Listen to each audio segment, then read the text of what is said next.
Allez, correction de l'exercice 57, page 155. Donc la fonction g de x que je viens d'écrire et son domaine de définition sur l'intervalle 0,2 fermé. Première question, on demande d'exprimer g' de x et d'en déduire les variations de g de x sur son domaine.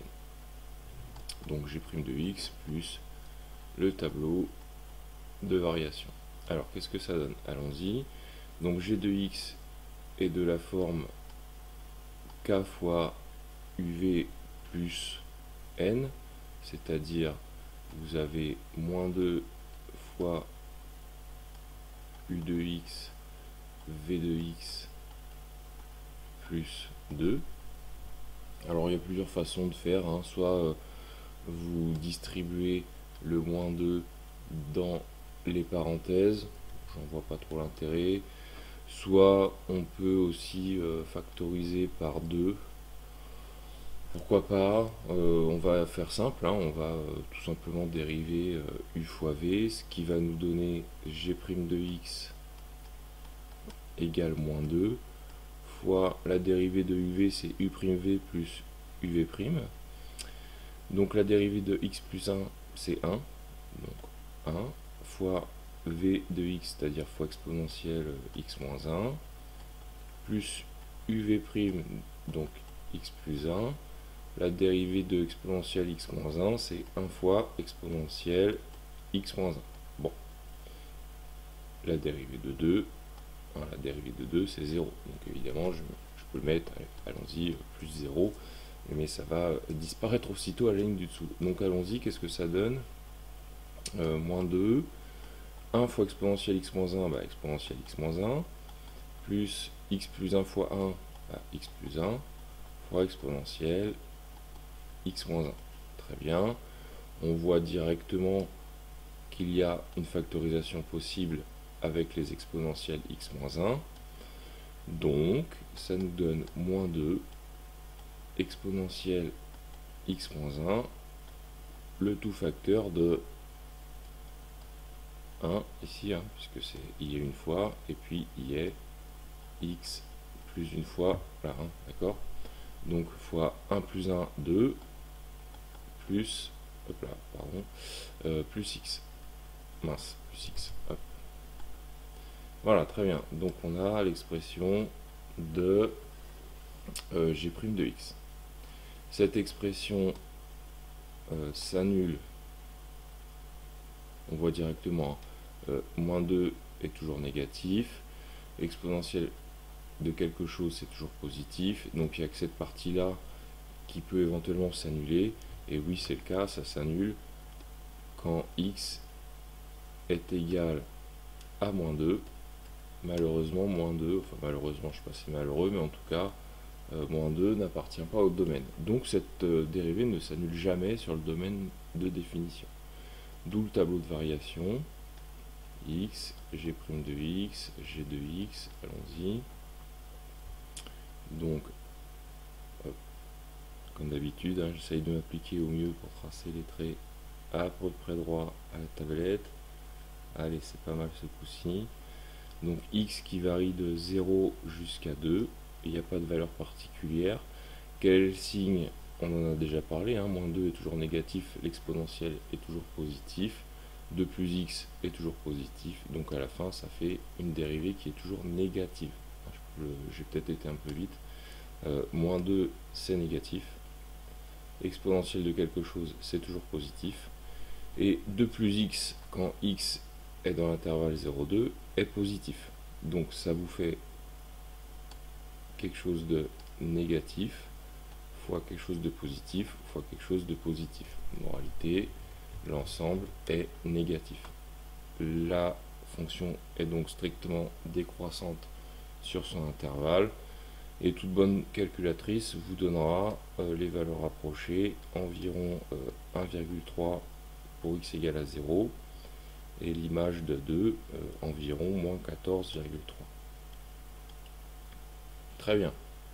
Bon, on a répondu à la question A, même la question B d'ailleurs, puisque le tableau de variation c'était la question B. Hop, question fonction B, tableau de variation. Ensuite, on demande d'utiliser le théorème des valeurs intermédiaires pour déterminer qu'il y ait un seul passage à 0. Mais oui, on passe de 1,3 à moins 14,3. On passe donc une fois à 0 en une valeur alpha. Alors comment on rédige ça, hein? Je vous rappelle que sur le domaine, G est continu et strictement décroissante. Par ailleurs, G de 0 environ 1,3 et G de 2 environ moins 14. Moins 14 ça suffira, juste pour dire que d'après le TVI, il existe un unique alpha du domaine tel que G de alpha égale à 0. Très bien. Je vais baisser un petit peu la page. Voilà. Garder les résultats précédents au cas où ça pourrait nous servir, on ne sait jamais. Et donc, on demande une valeur approchée de alpha. Alors, à l'aide de la calculatrice, bah oui, évidemment, de toute façon, je vois pas comment on pourrait faire autrement. Donc, alpha environ. Hop, voilà, alpha vaut environ. Alors, pour faire ça, il suffit de tracer la fonction sur une calculatrice, de regarder quand est-ce que ça passe à 0, et puis on obtient un alpha qui vaut environ 0,557. Voilà. En bonus, à la fin de la vidéo, je vous ferai la résolution de G de x égale à 0, mais c'est hors programme, c'est totalement hors programme, donc je ne le fais pas là. Petit d, allons-y. Pardon. Petit d, hop. Petit d, on demande le tableau de signes de G de x. Bon, d'accord, alors G de x pour x qui varie entre 0 et 2, qui passe à un moment donné par alpha, G de x, hop, comme on a une fonction strictement décroissante et qui s'annule en alpha, elle est bien sûr positive au début et négative à la fin. Bon, très bien, c'était pas le plus compliqué qu'on a eu à faire aujourd'hui. Question de petit a. On pose une nouvelle fonction. Voilà, c'est ça. Donc on pose f de x égale x carré moins 2x, x carré moins 2x moins 1. Voilà. Exponentielle x moins 1. D'accord.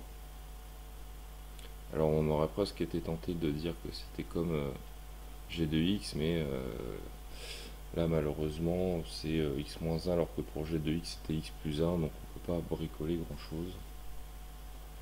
On est reparti, il faut déterminer f' de x. Donc hop, f' de x, la dérivée de x carré c'est 2x, moins 2 fois, on a encore du u fois v, hein, donc dérivée de x moins 1 c'est 1, donc exponentielle x moins 1, plus uv, pardon, plus uv, donc plus x moins 1, exponentielle x moins 1, hop, je vais mettre la parenthèse ici plutôt, voilà, ce qui nous donne après factorisation. Alors on peut factoriser par 2, ce qu'on va faire, donc 2, non, on peut factoriser,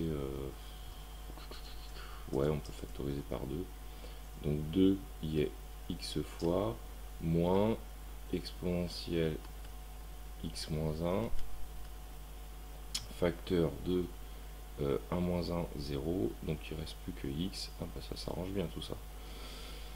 Donc si on peut factoriser par 2x, hein, donc 2x qui est facteur de 1 moins exponentielle x moins 1. Hop, voilà. Et là, ça s'annule pour x égale à 0. 0 est dans le domaine, donc pas de problème. Je descends là, je baisse la page un petit peu, voilà. Hop. Et puis ça s'annule aussi pour 1 moins exponentielle x moins 1 égale à 0. C'est-à-dire, hop, c'est équivalent à dire que exponentielle x moins 1 est égal à 1, donc que x moins 1 est égal à 0 en l'application du logarithme népérien, je vous rappelle,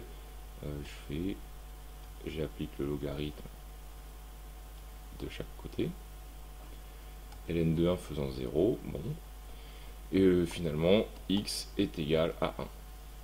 Bon, très bien, donc on a deux valeurs, 0 et 1. Hop. Alors je ne vais pas les encadrer, je vais plutôt les surligner, ça sera plus lisible, voilà. On a deux valeurs, 0 et 1 qui sont dans le domaine cette fois, donc tout est ouvert pour faire un tableau de variation, c'est ce qu'on nous demande à la question B. Alors, je vais le mettre ici, hein. Voilà. Donc petit b, allons-y, tableau de variation, x va de 0 à 2, il passe par 1, 0 étant déjà reporté dans le tableau, f' de x, et puis f de x. Hop. Voilà. Alors allons-y, qu'est-ce que ça donne? Donc pour 0, la dérivée s'annule. Pour 1, la dérivée s'annule aussi. Que dire du signe de la dérivée entre les deux? Écoutez, on va regarder, hein, il suffit de prendre une valeur particulière, par exemple 0,5, et puis on teste. Hein, donc je le fais à la calculatrice. Donc pour 0,5, la dérivée est positive. Et puis ici, on prend une valeur intermédiaire, hein, 1,5 par exemple, et puis on recommence. On trouve que la dérivée est négative. Ainsi, la fonction est strictement croissante entre 0 et 1 et strictement décroissante entre 1 et 2. Il ne reste plus qu'à nous mettre des valeurs. Donc pour 0, on a environ 0,7. Pour 1, là ça vaut 1. Et puis pour 2, on a environ moins 1,4. Environ quand même. Très bien. Ensuite, on demande de déterminer la dérivée seconde. Très bien, alors allons-y. Dérivons f' de x. Donc f seconde de x égale f' de x est de la forme u fois v. Je vous remets en évidence la dérivée. Voilà. La dérivée est ici. Hop. Donc on est de la forme u fois v, hein, clairement. Voilà, ça c'est la dérivée, c'est f'. Donc, dérivons f', donc ça fait 2 fois, on va prendre 2x pour u de x. Hein. Je m'explique, c'est de la forme u de x fois v de x avec u de x égale 2x et v de x égale 1 moins exponentielle x moins 1. Et donc, allons au bout de l'explication. U' de x, ça vaut 2, et v' de x, ça vaut moins exponentielle x moins 1. Je vous fais peut-être un peu plus en détail avec les couleurs. La dérivée de 1, c'est 0. La dérivée de exponentielle x moins 1, c'est elle-même exponentielle x moins 1, mais attention, il y a un signe moins ici, donc on trouve bien moins exponentielle x moins 1. Très bien, donc f seconde est égal à u'v, donc 2 fois 1 moins exponentielle x moins 1, plus uv' plus 2x exponentielle x moins 1, avec le signe moins, du coup, ça va nous faire moins. Hop, la gomme est un peu grande là, voilà.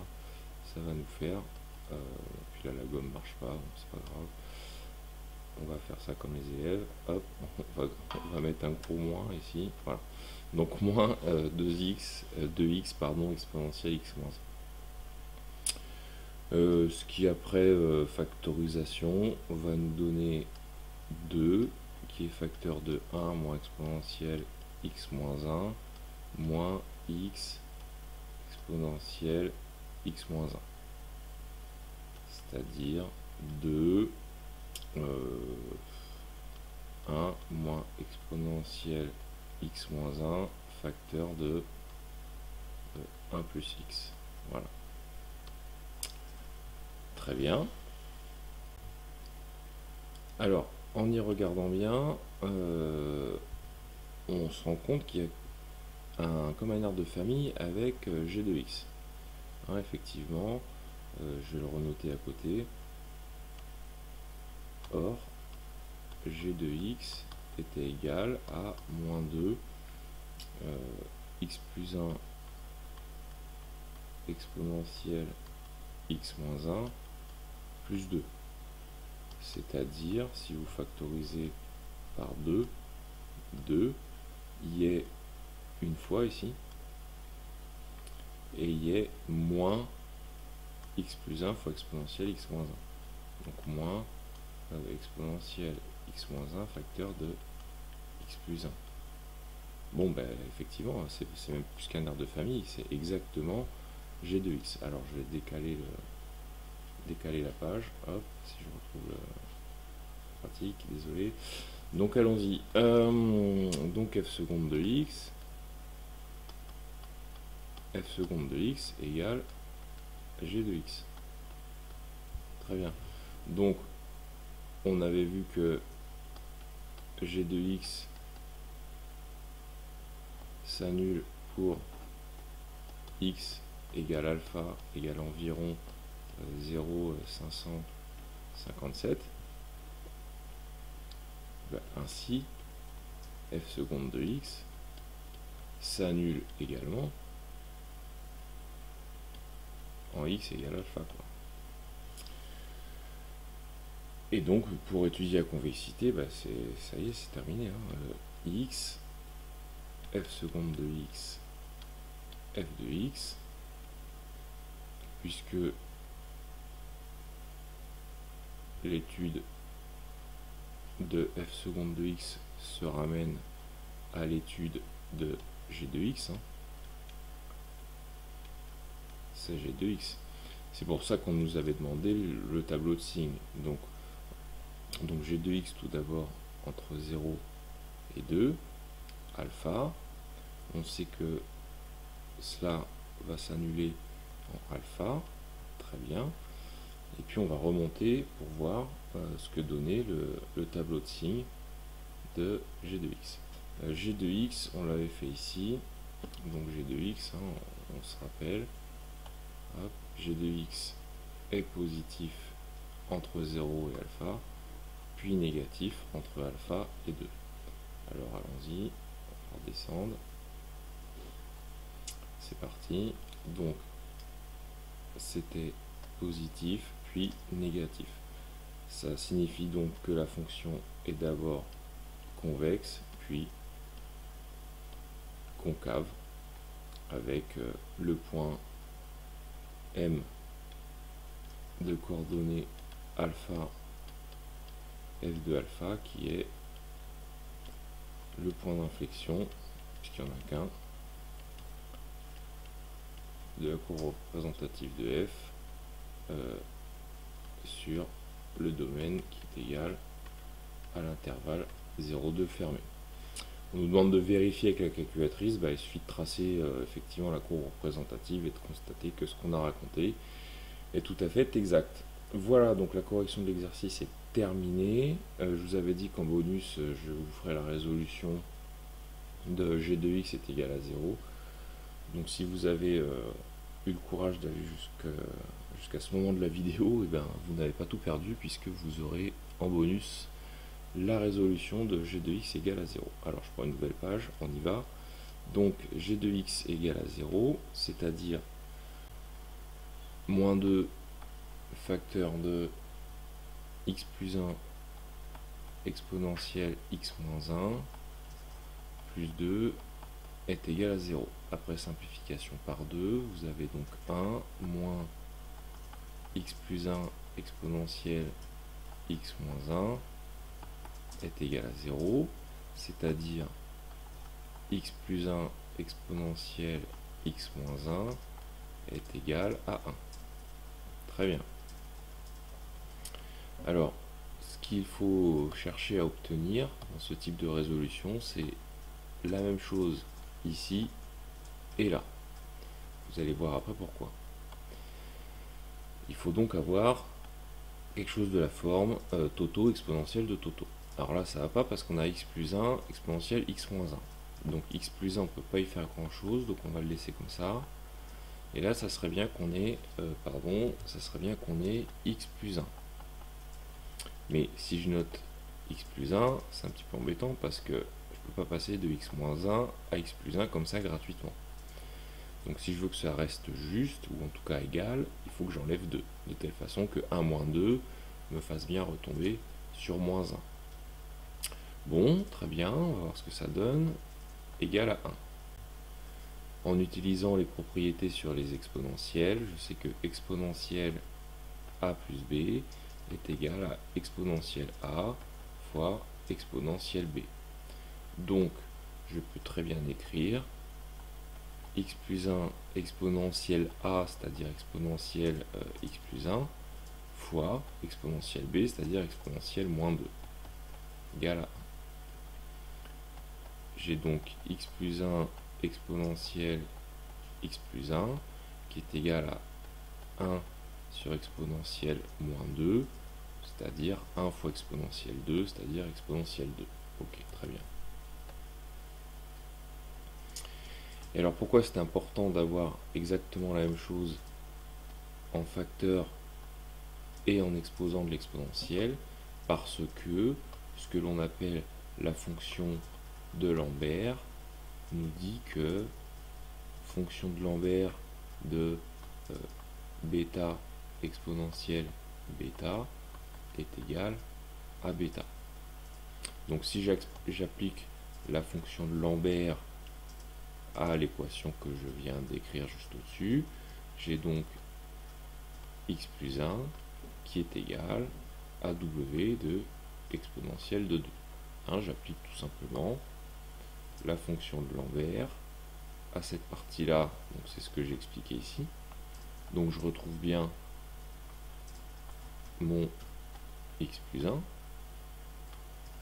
Et puis j'applique la fonction de Lambert aussi, évidemment, au deuxième membre. Donc j'ai fonction de Lambert de exponentielle de 2. Autrement dit, x est égal à w de e carré moins 1. Alors vous allez me dire, bah oui, la belle affaire, on n'est pas plus avancé parce que moi, w de e carré, je ne sais pas combien ça fait, et sur ma calculatrice, j'ai pas de touche pour faire ça. C'est tout à fait exact. Il faut passer sur un calculateur en ligne, donc il y en a tout un tas. Moi, celui que j'utilise, il est anglais, mais pour faire des maths, ça ne changera rien. C'est Wolfram Alpha, donc vous pouvez faire plein de choses d'ailleurs, il n'y a pas que des maths. D'ailleurs, vous voyez que le catalogue de possibilités est très très large. En tout cas, pour ce qui nous intéresse, on va calculer la fonction de Lambert qui en anglais s'appelle product log, fonction de Lambert de e carré moins 1. Donc si je regarde ce que ça fait, donc il calcule, et puis il va gentiment nous dire que w de e carré moins 1 est bien égal à environ, approximation quand même, 0,557, c'est-à-dire ce qu'on avait trouvé, quoi. Alors vous avez tout un tas de choses derrière, si vous voulez faire les curieux un peu, mais en tout cas, pour ce qui nous intéresse, on récupère bien la valeur approchée, environ 0,557. Et voilà, je vous souhaite une bonne journée.